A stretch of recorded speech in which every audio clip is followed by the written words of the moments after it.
Hi everyone, this is Deb Tim and welcome to my channel. Today we're going to look at my 75-gallon African cichlid aquarium, the setup and what my filtration is and everything that I do for this aquarium. So please stay tuned.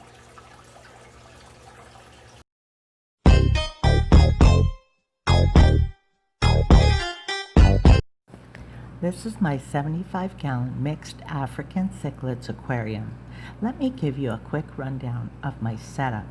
Beginning with the filtration, I'm running an FX6 canister filter. Some may think that's over-filtrated. It's crucial to provide uber filtration as I have this tank heavily overstocked.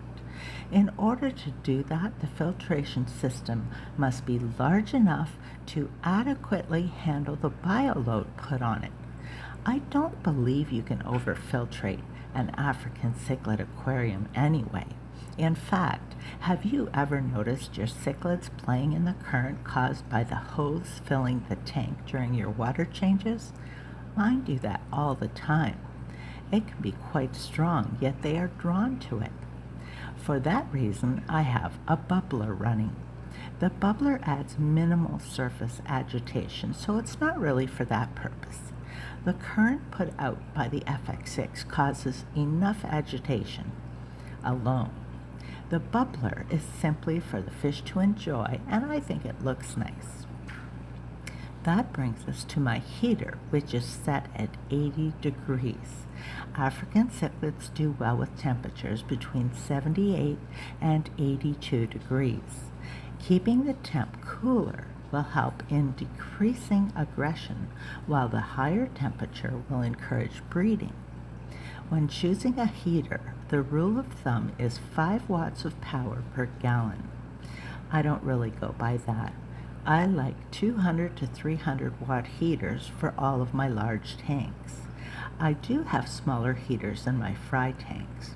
I have a fluval aqua skylight on top and plexiglass lids that my hubby cut for me. Now the scape is simple. You can see there are no caves or swim-throughs. I have 3 large rocks that provide blinds. If a fish is being chased, he has a place to hide. Beside each rock, I also have a fake plant. They are purely for aesthetics. Although last week when I did my water change and I cleaned all of my canister filters, I found a little cichlid in the FX6. He probably only survived because of the plants. Now he is happy with the other fry his size. The substrate I recommend for cichlids is a soft sand.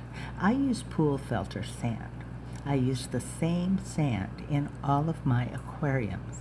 It's actually crushed quartz. It's pure white. So I also have a bag of black blasting sand and toss in a handful to create that salt and pepper look. I prefer that mix as the detritus is a little less visible. Cichlids are diggers and make piles all over the place. It's important to provide them with sand as it's a natural substrate that is best suited to their habits. You can use gravel if you like.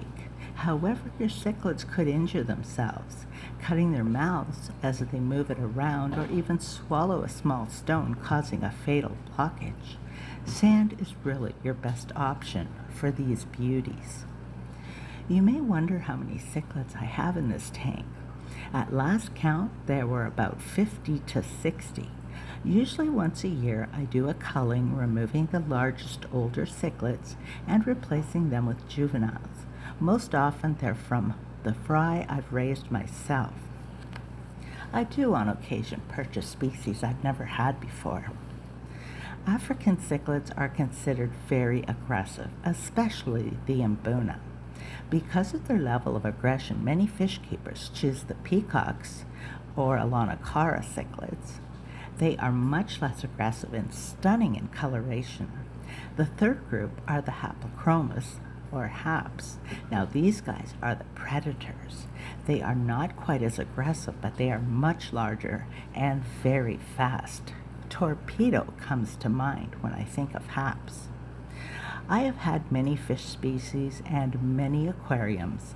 I think each aquarium has gone through changes of setups and species homed within at one time or another, all except this aquarium. My African Cichlids aquarium is and has always been special to me. The fish change within, but I will always have an African cichlid aquarium. So until next time, this is Deb Kim signing out. Thanks so much for watching.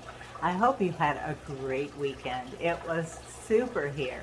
A week ago we had snow squalls, and this weekend it was 19 degrees and people were washing their cars in shorts.